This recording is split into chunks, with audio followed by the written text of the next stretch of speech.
to Wise Words with SJ, a show where we give you some wisdom, I hope, or help.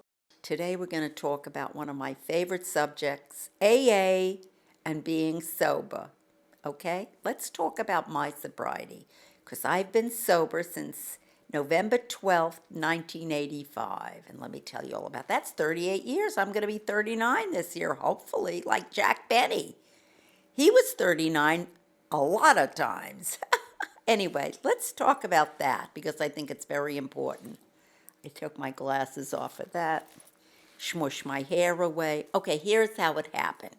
So when I got married young, I married a dictatorial type of disciplinarian type of guy where he ran the show. You know, wow. He ran everything. Huh.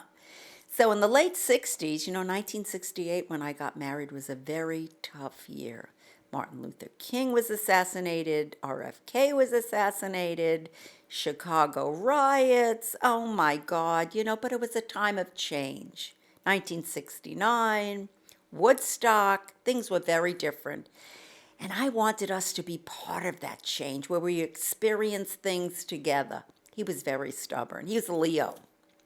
So that tells you something right there, right? Of course, right. Anyway, so a lot of my friends were doing drugs and trying different drugs and really doing different things. And, he didn't want any part of that.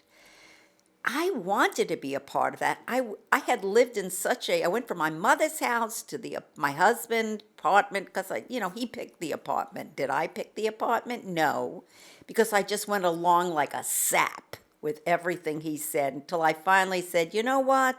I can't take this crap anymore. I'm going to be changing. So we split, and I started doing drugs at 24. I never had taken a drink before. You know what my first drink was? A Singapore Sling. And Marlboro cigarettes, of course. Because I asked one of the guys I was dating after that, I want to smoke some pot. What do I have to do first? Let's have you try Marlboro cigarettes. So I got addicted to cigarettes right away. I'm an addict. I got addicted right away. But of course, I also smoked pot. So then I went from pot to hashish, to pills, to cocaine, and then I went on and on to pills, and then I loved drinking vodka, and I loved martinis, and oh my God, I just loved it all for 12 years. And then when I got remarried and wanted to have a kid, I decided maybe it's not a good idea if I do drugs or drink or anything like that. I shared my experience about why I had an abortion before that in my 20s because I was drinking and using all the time, getting into fights. I was a bar fighter. Can you believe I'm 5 feet tall and I was getting into fights at bars and kicking women's asses? Anyway, so when I had my son, I decided, you know what? I don't want my son to see me as a drunk mother.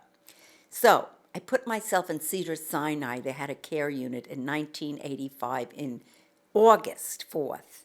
And they weaned me off of the pills that I was on a lot of pills. I was a pill head. I was a pilly-do head. I was also a doctor shopper. I would go from doctor to doctor to doctor to get pills constantly.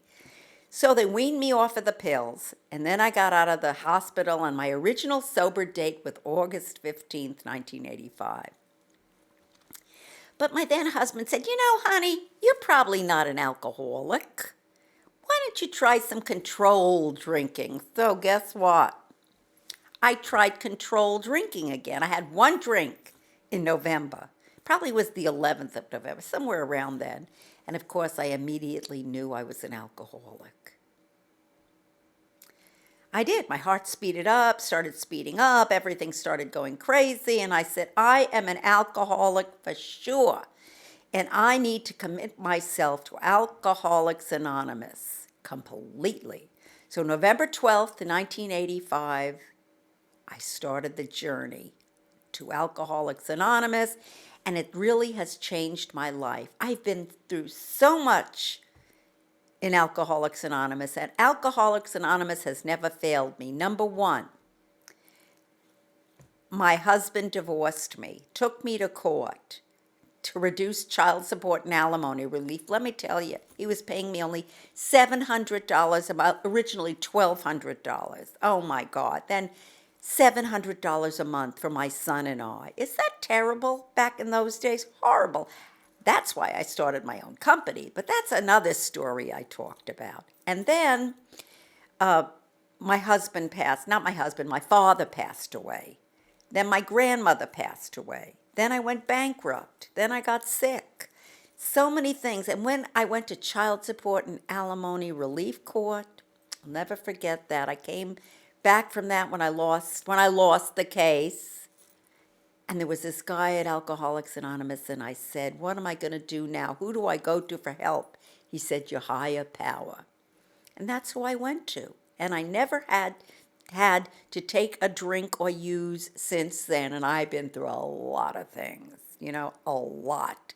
So if I could do it, I always say, you can do it too. There's been a lot I've been through.